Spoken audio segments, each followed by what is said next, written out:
সন্তান বিপদে পড়লে আর কেউ আসুক বা না আসুক, মা তো ঝাঁপিয়ে পড়বেই, তাই যাই ঘটে যাক না কেন তার সাথে। আর বোন, সে তো মায়েরই প্রতিচ্ছবি। যেখানে ভাই মরতে বসেছে সেখানে বোন কি দাঁড়িয়ে দেখতে পারে?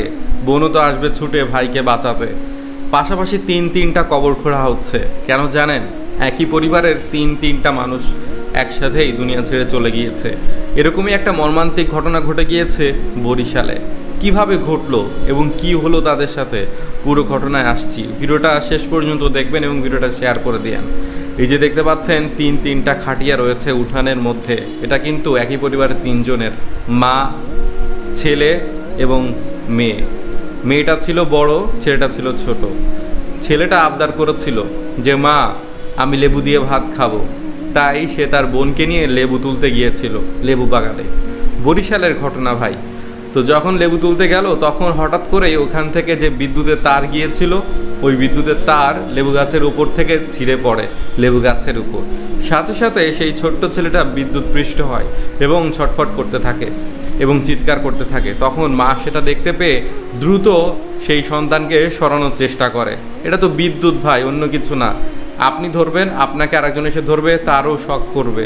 তো মাকেও বিদ্যুৎ পৃষ্ঠ করে ফেলে এবং সেটা দেখে বোনও আর দাঁড়িয়ে থাকতে পারেনি, ভাইকে বাঁচানোর জন্য ছুটে গিয়েছিল ভাইয়ের কাছে। সাথে সাথে সেই বোনটিও বিদ্যুৎ পৃষ্ঠ হয়ে দুনিয়া ছেড়ে চলে গিয়েছে। একসাথে তিনটা প্রাণ। তাদের বাবা বাইরে কাজ করে এবং ব্যস্ততার কারণে বাড়িতে খুব একটা আসতে পারে না। ইচ্ছা ছিল আগামী মাসে এসে সবাই মিলে অনেক আনন্দ করবে, অনেক মজা করবে, ঘুরতে যাবে এবং কুরবানির ঈদ একসাথে করবে, কিন্তু সেটা আর হলো না। পরিবার পুরো নিশ্চিহ্ন। এখন তো সে একাই রয়েছে, সবাই চলে গিয়েছে।